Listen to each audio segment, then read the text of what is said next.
Whether you're fly fishing in a stream, getting those ankles wet, or deep in the ocean, casting nets, fish nerds. Fish nerds. Fish nerds. It's a podcast. Just for the halibut! Hello and welcome to the Fish Nerds, the show about fish, fishing, and eating fish.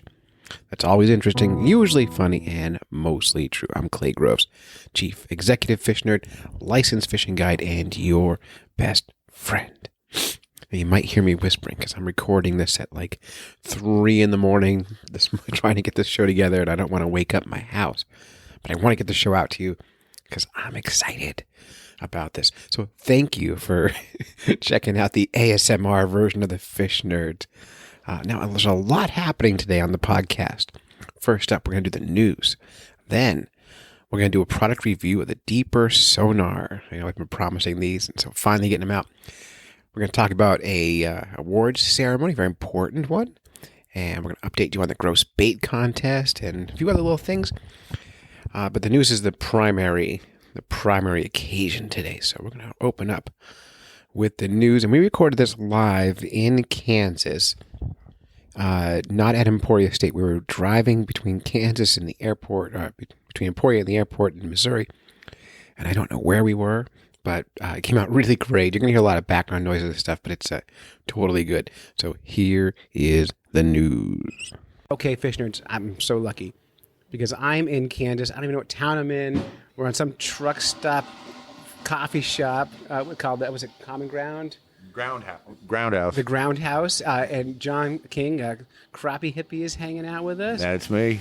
And Doc Martin is here. Hello. Zoe's over there somewhere. Hoy hoy, she says. And we're going to take advantage of us all being together, a rare opportunity to do some news.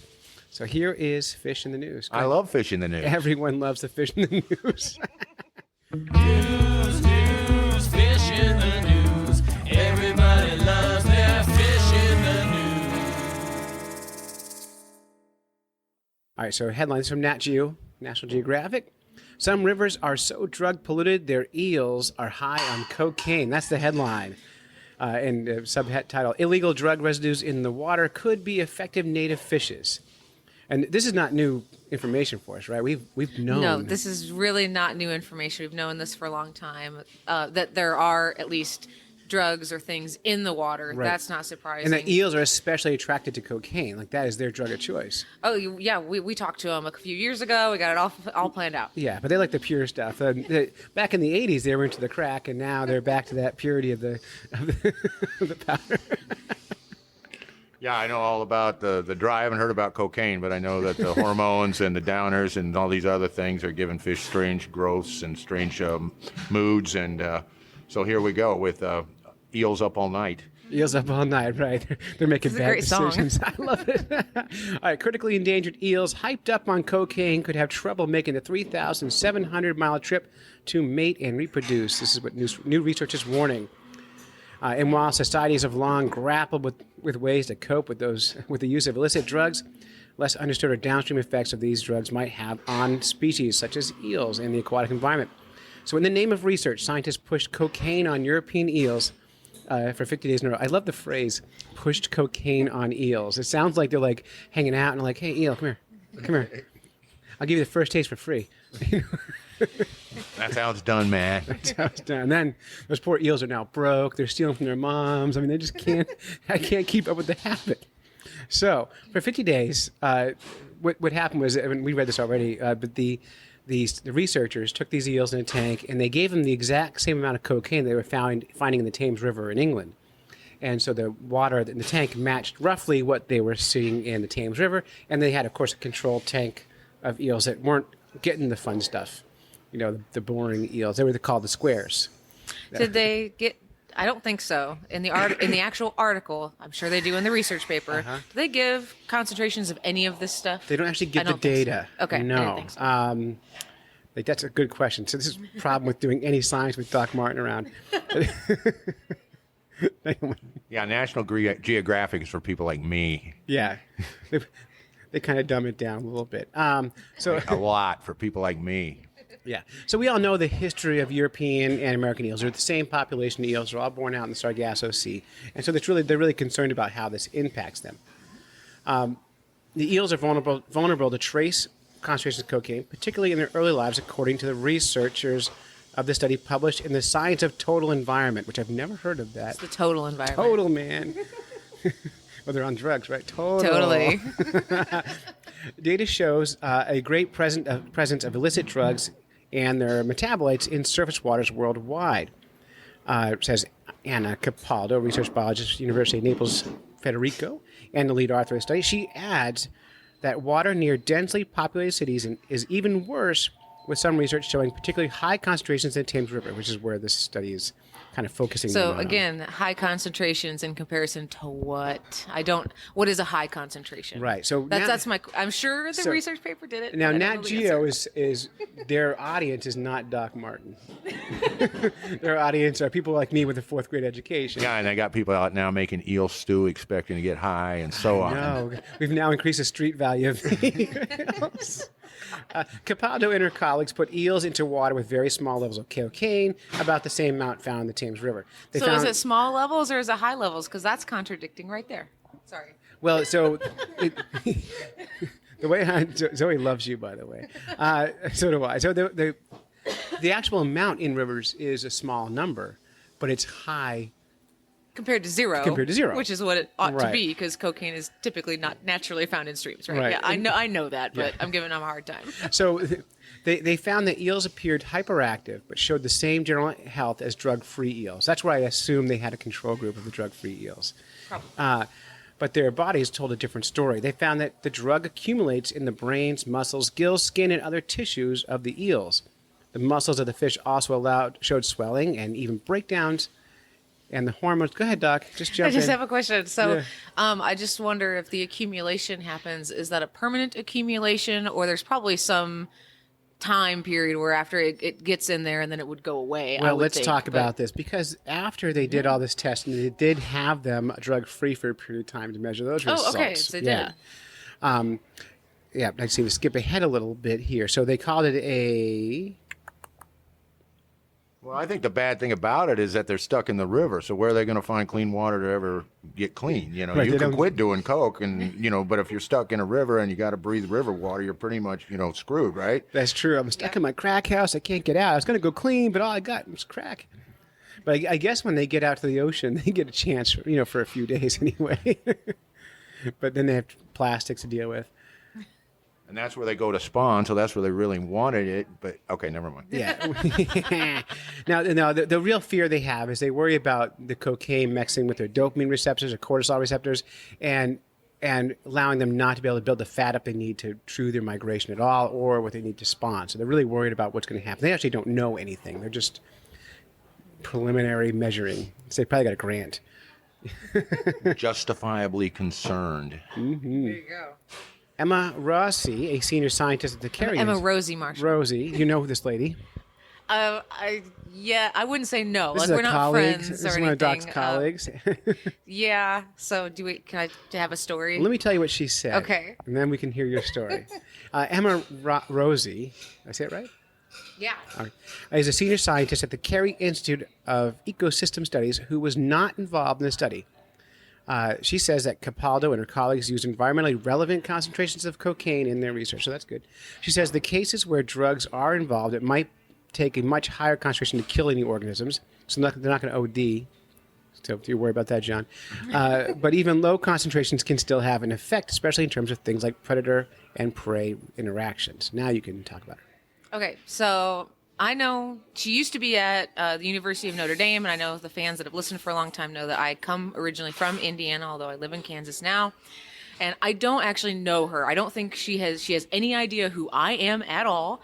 But when I was an undergraduate, I was doing research, and one of my very first projects in biogeochemistry was looking at inorganic and organic nitrogen uptake across multiple trophic levels and blah, blah, blah, blah. So biogeochemistry, that's what she does. That's her forte. She's pretty famous about it. She's probably one of the big deals in that thing. Kind of a And big deal. She's kind of a big deal. She's many leather-bound books. And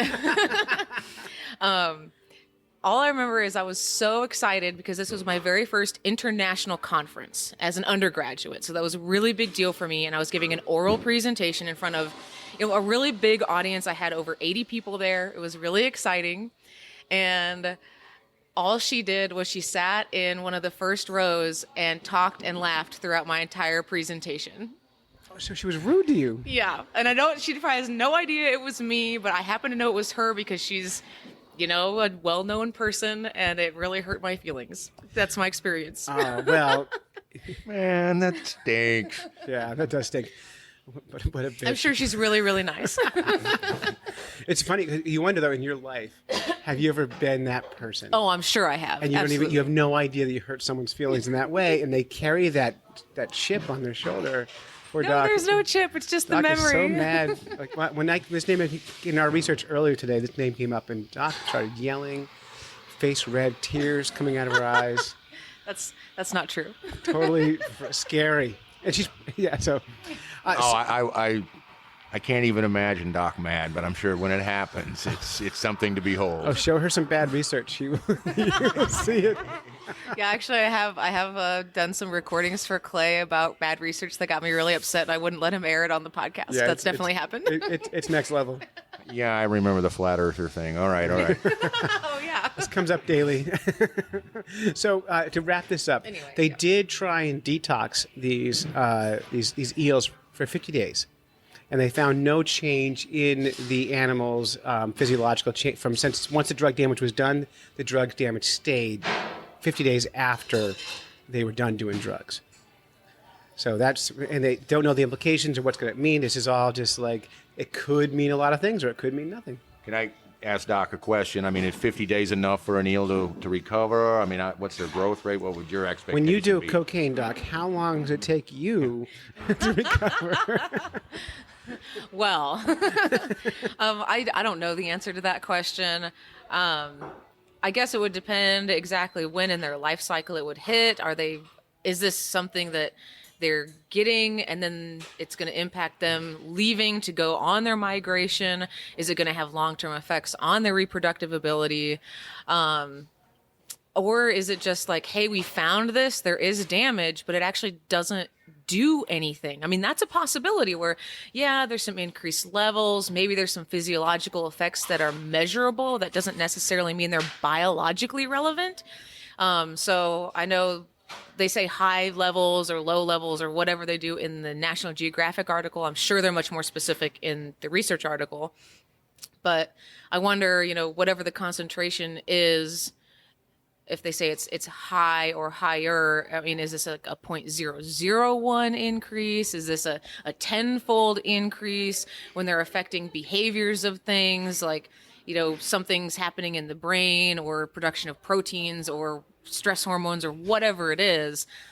How much is that affected? And that's, I think, the key for me is just because there is an effect doesn't mean it's meaningful. Although it is interesting, so I'm not trying to discredit it. Right. But So that's it's the worth point. knowing that it does something, and then further research before we know what it actually does. Right. Yep. Well, it's always good to see. I like studies that look at potential rather than waiting till things are completely jacked up and saying, oh, yeah, we looked into it and it's jacked up all right. So, Yeah.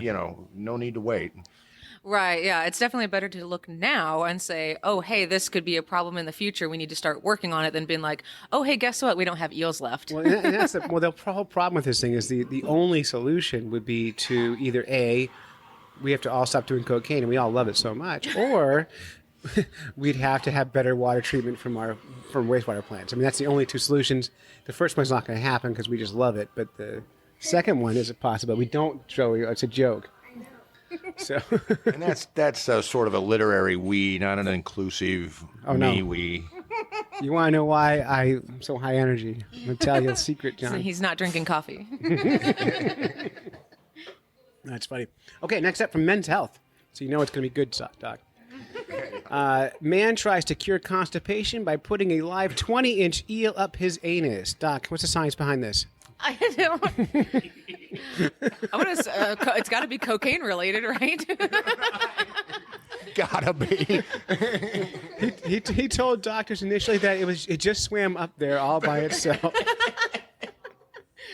Okay, so being like a teacher person, you hear excuses for things, and that's just absolutely fantastic. I couldn't get my paper in because I was swimming in the Neosho.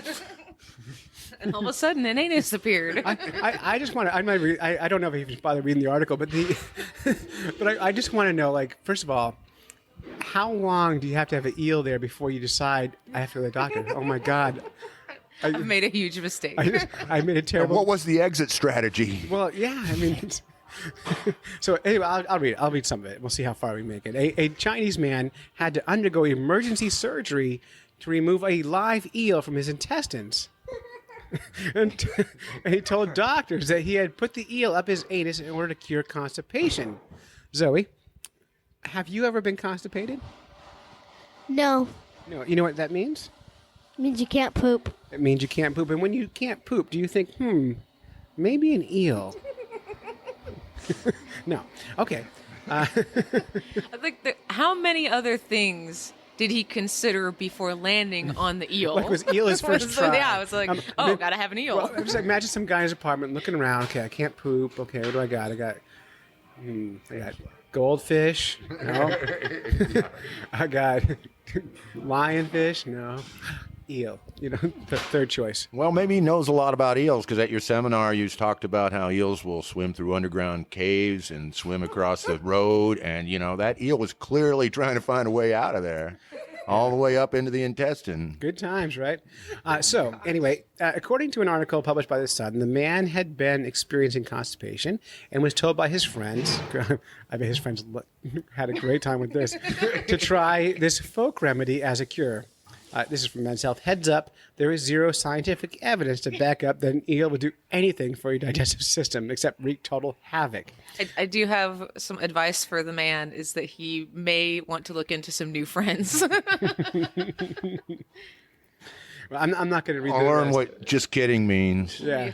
Well, because we all have those friends. When I was younger, I had a friend who had terrible acne, just face covered in acne, and just for fun, I told him, I heard if you put toothpaste all over your face and let it dry and wash it off, it cures it.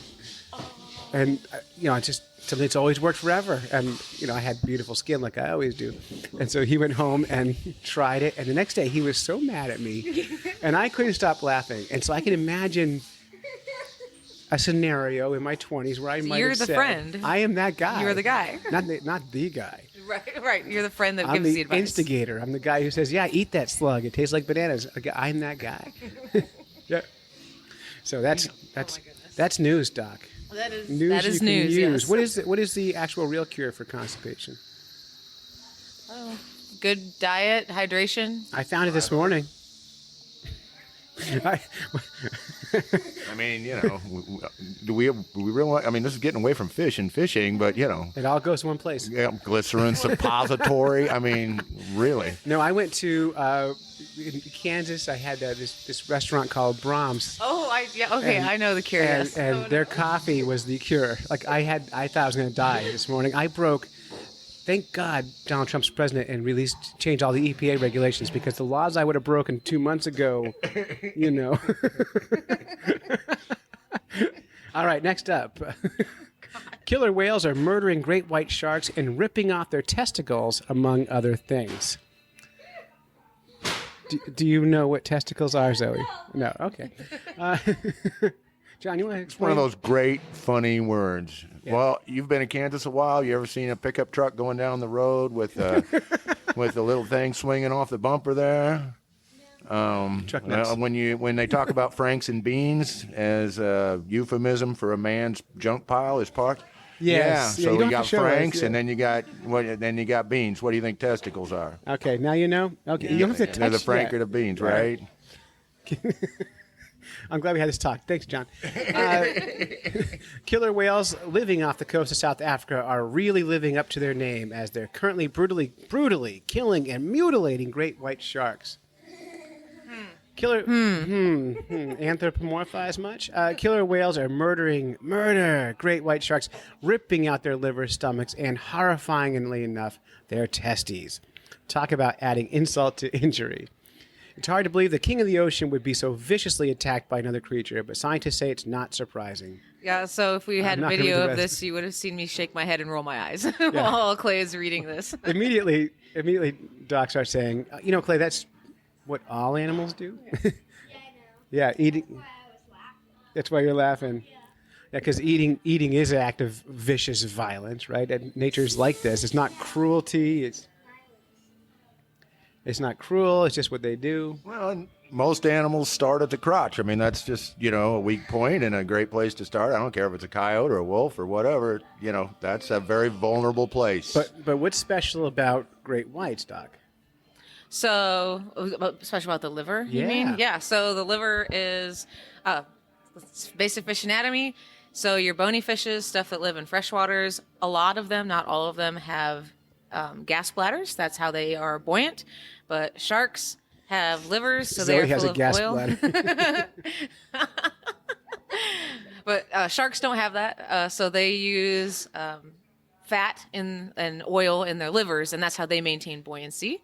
And my fun fact, this is one of my favorites. It's multiple layered, so just bear with me here. But squalene is one of the components in shark livers. And the article does refer to this. Yeah, the article actually says this. So there's a few things. The second thing is I've seen a news article that's absolutely fake news go around from anti-vaccination websites that says, oh, there's squalene in vaccines and it's super, super dangerous. And so I point out that one, that's technically different because there's different kinds of compounds of squalene. It's also natural in shark livers. And going on with more anatomy, the female vagina. Oh, good. There you go. This is full of anatomy today. I'm so glad we're having this talk. it's Zoe. just wonderful. Yeah, it's a good life we live here. So the whole article is really just because a few sharks washed up on the beach in South Africa, missing that part of their body, and so scientists are just guessing what's happening. Scientists aren't guessing; they're saying, "Oh, They have swag, which is a scientific wild ass guess. That's right, love it." But they're just saying it looks like the killer whales are hungry. Yeah, That's right. And I mean, if you think about it, livers are very nutritious. So are the insides. So the fact that the killer whales are attacking these sharks kind of in a soft point in their bellies and eating out what's in there is, I'd say, close to 0% surprising, I'd think. So, okay, let's move on because we have one more thing I want to talk about, and this came up in the Fish Nerds Facebook page. Doc, you want to read this? You can just do a voice. You can be the voice of the Amazing James. Oh, gosh. Oh, Zoe wants to do with the Oh. voice of the Amazing James. You want to read it? I follow Ice Junkies Outdoors even though I don't have ice fish there. I've never been part of the culture. My mind was recently blown by a post encouraging people to make artificial reefs by sinking trees, but built of vinyl siding because it's cheap.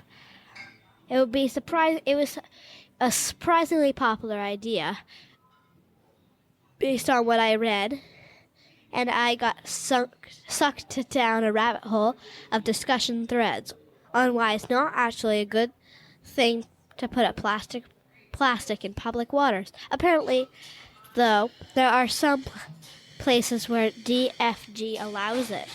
What do you think? Am I nuts? Okay. So he was saying he's seeing on these ice fishing other groups on Facebook, which you should, by the way, not be in any other Facebook group that's fishing besides the Fish Nerds. People are talking about making artificial reefs out of PVC. John, you had an opinion on this one. Yeah, I have a lot of. I can see where somebody's saying exciting. It goes on the side of a house. It lasts a good long time, and that's so why not? But I think when we start using waste construction material, we walk a fine line between dumping and reuse. You have companies like Fish Tree that make these things, and they say they're non-degradable and they'll last forever. But are we thinking is forever 50 years, 100 years, 500 years? Does Fish Tree make the ones out of the PVC pipes? That Well, like the stars they that go look in like the water? PVC, but they're you've got to look at different types of polyvinyl chloride. Some break down in the sunlight, can only be used underground. We all know what happens to certain plastic bags and stuff. And different types of piping, they get brittle.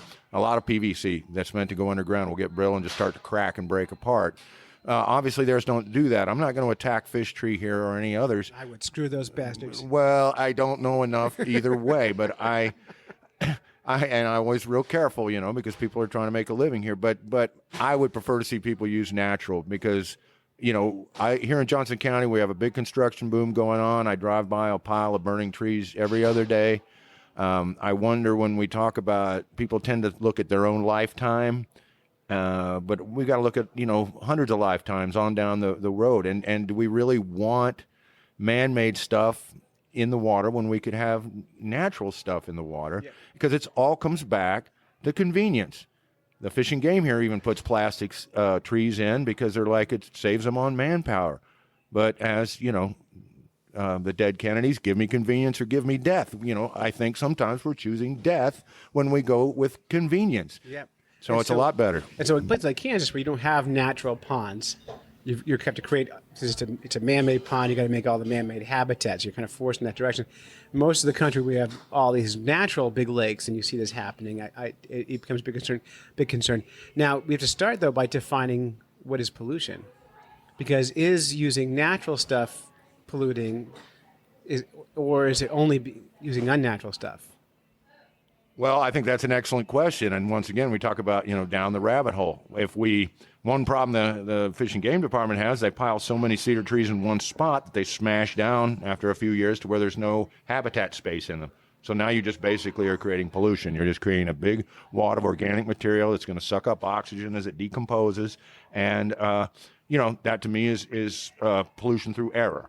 Mm-hmm. So, the argument could be made, hey, it's better for them to be using the fish tree because they were researched out by crappie fishermen and, they're spaced a certain way. And we all know that crappie fishermen are the best research scientists. Hey, they're out there. They're doing it. They are doing it. Yeah. I think sometimes the live lab of life is the best one you can have. I think although so. Doc may disagree. I think what guys figure out, what fishers, ladies and gentlemen, figure out has perfect validity.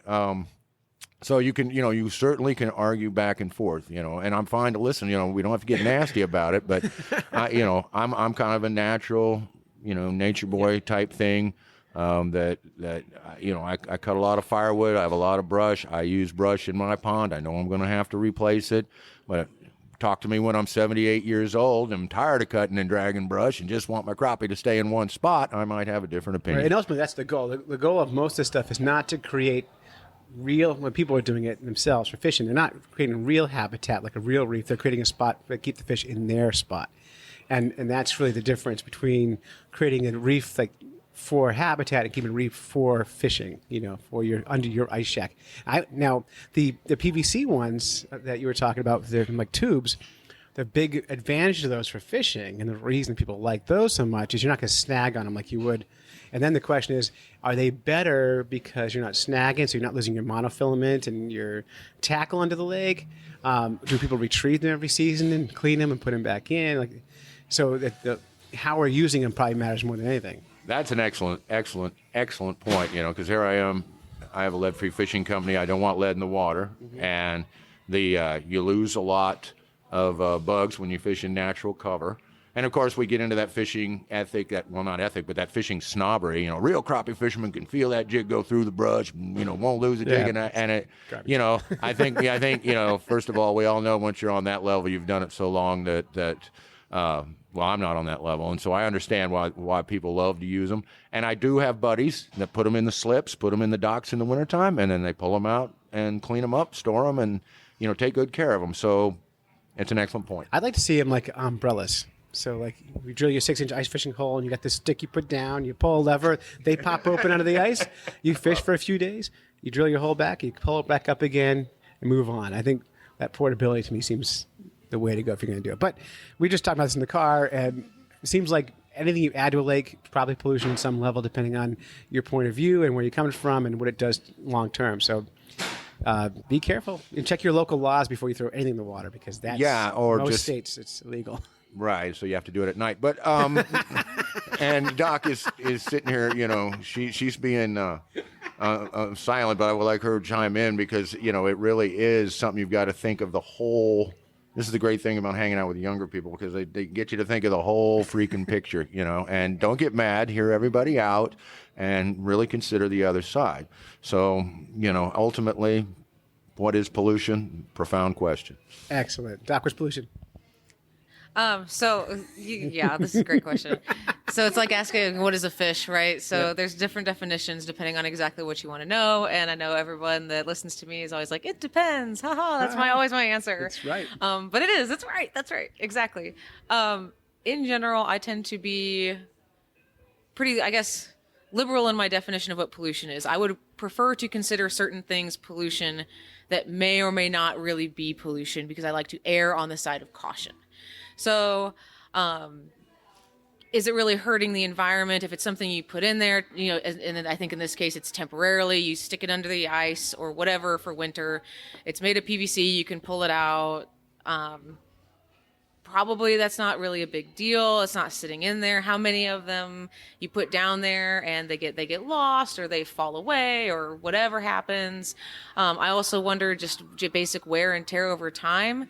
I know that microplastics are a big deal right now in all freshwater and marine systems.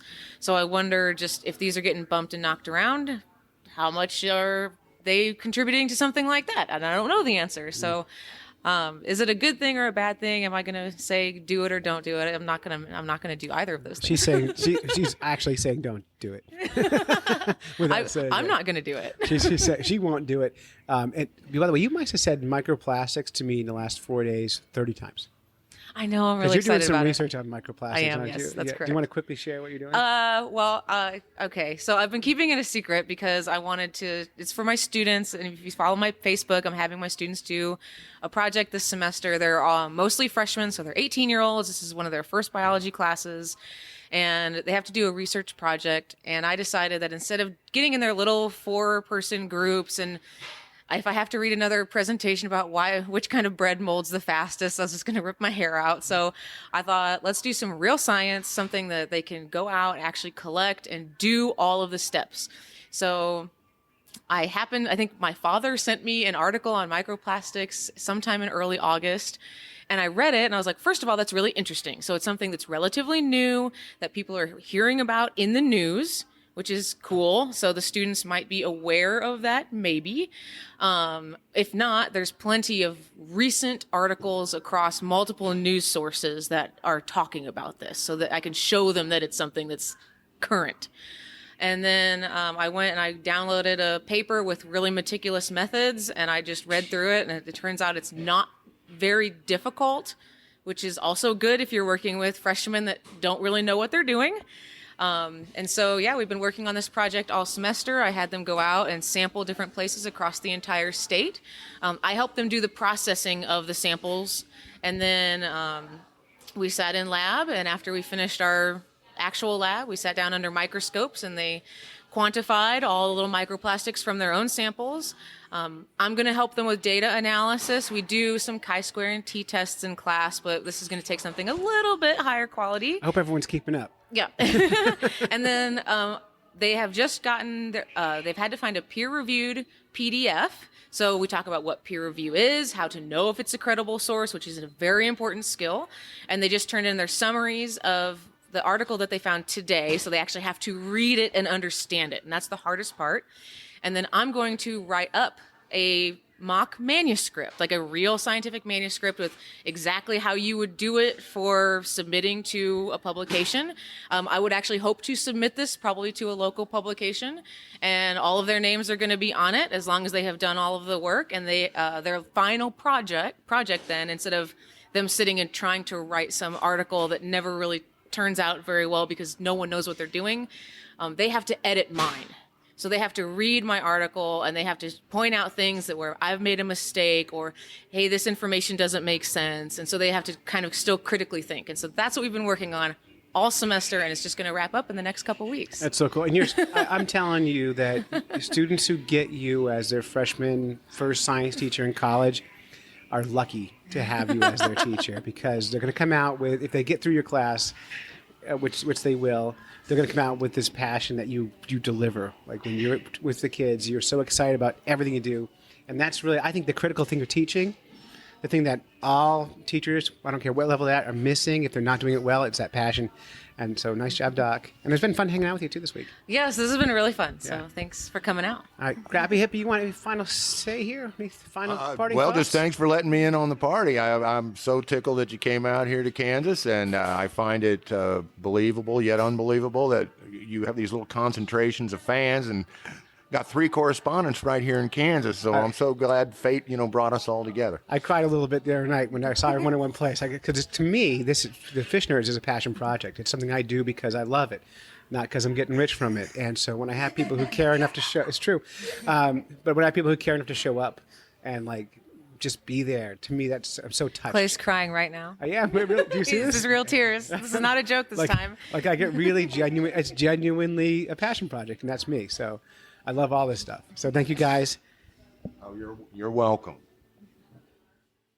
News, fish in the news. Everybody loves their fish in the news.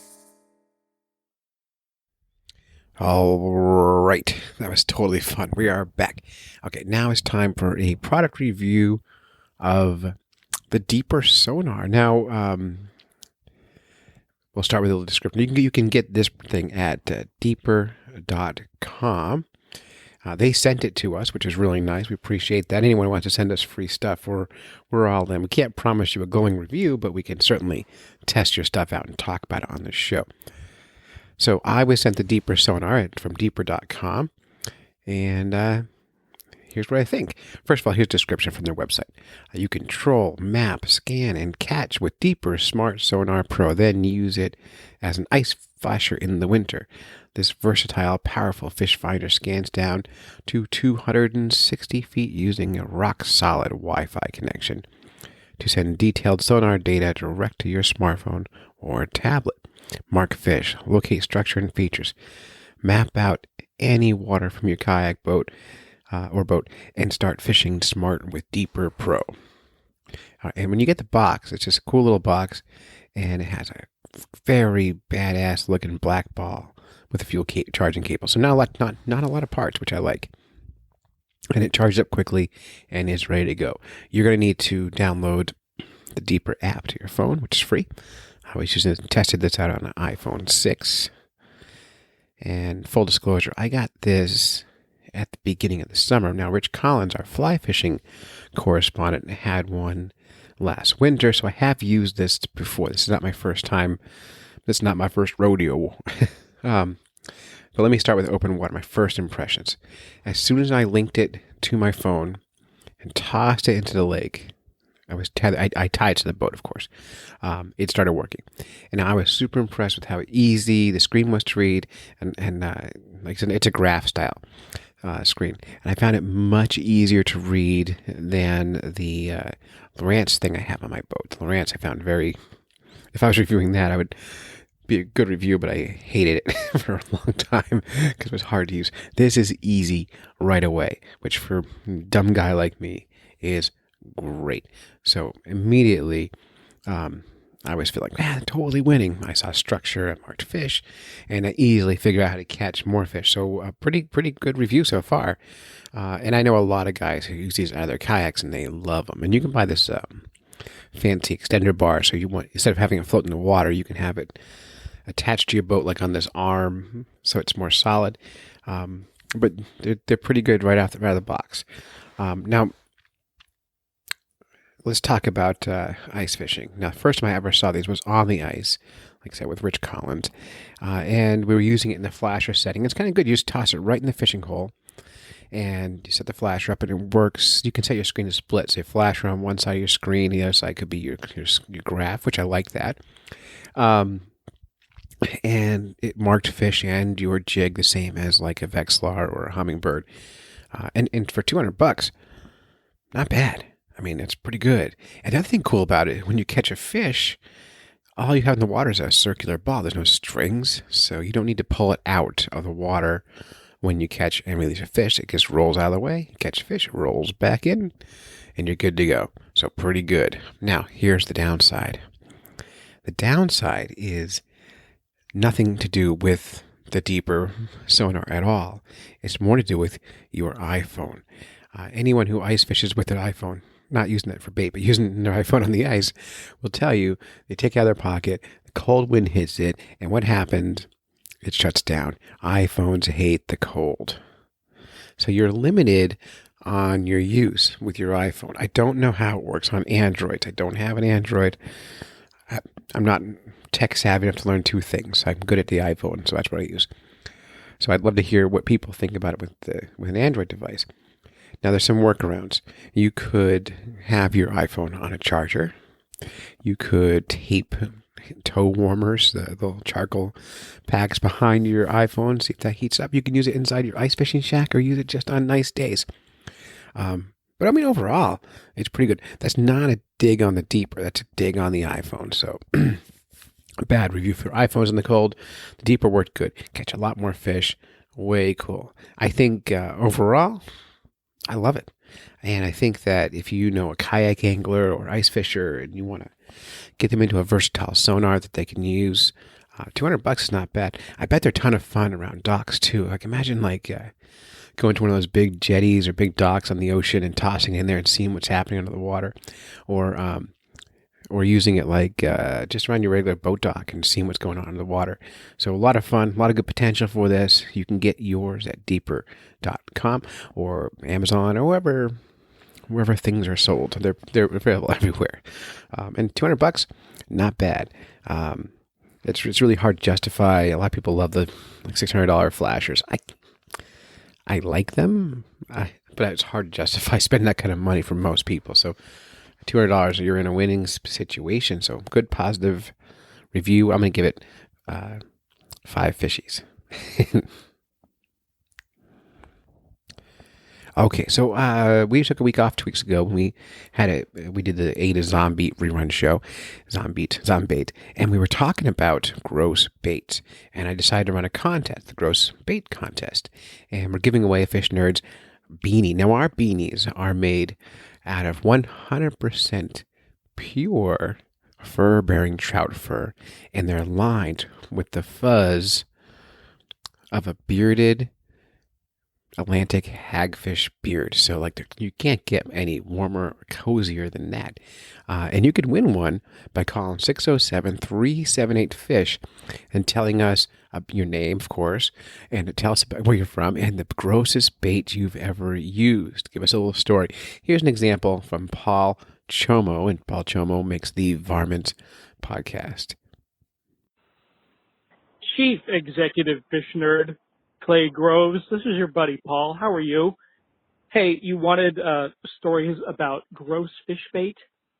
When I was 13, 14, 15 years old and I hung out with a bunch of misfits and we put all sorts of weird chemicals into our body to have fun, one really gross thing that we did was we would pick up half-smoked cigarettes and we would continue smoking them, and we didn't really care whose mouth had been on those cigarettes. And then we would take those cigarette butts and we would go fishing with them, and we had a little pond where we had bluegill, and they would absolutely hit on anything. You could put anything on a hook, and they would bite at it. They would hit it.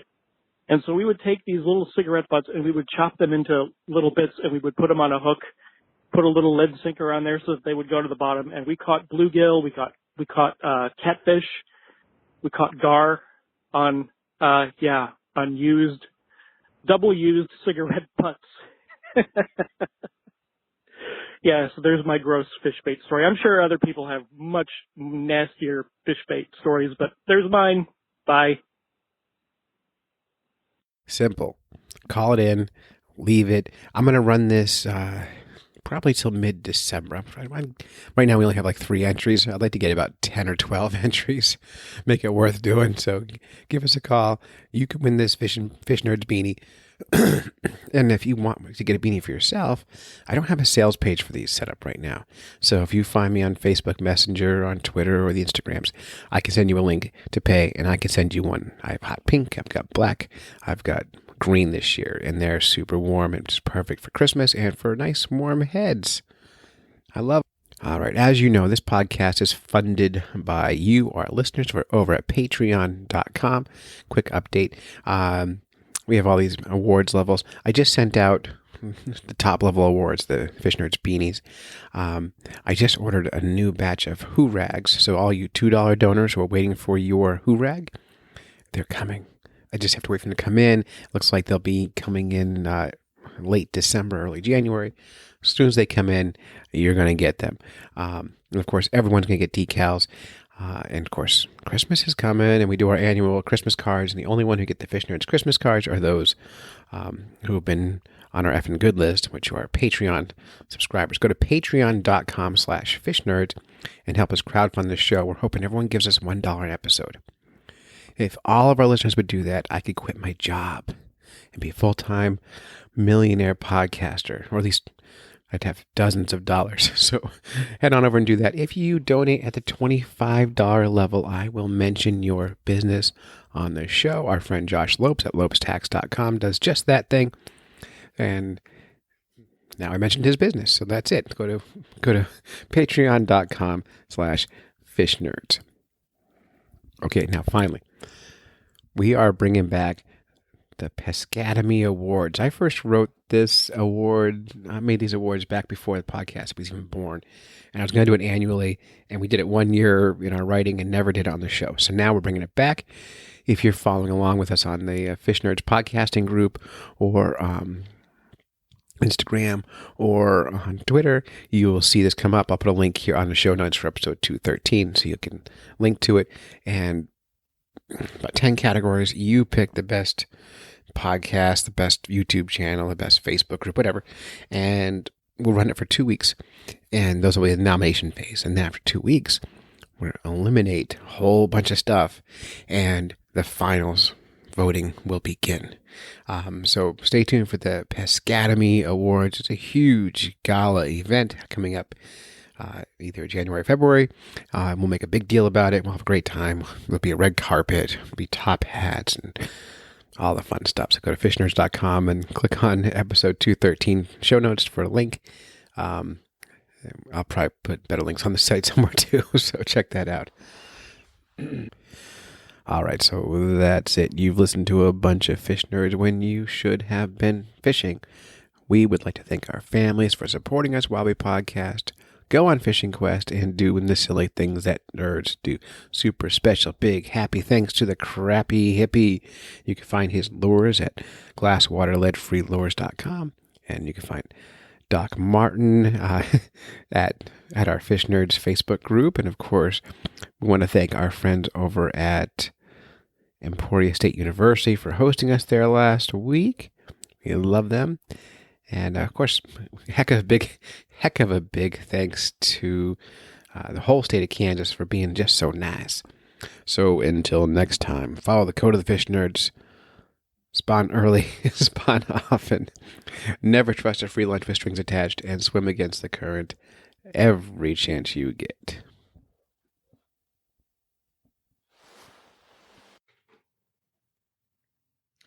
Whether you're fly fishing in a stream, getting those ankles wet, or deep in the ocean casting nets, Fish Nerds. Fish Nerds. Fish Nerds. It's a podcast. Just for the halibut. Fried in a basket or broiled in a pan. Eat it raw like you're in Siam. Fish Nerds. Fish Nerds. Fish Nerds. It's a podcast.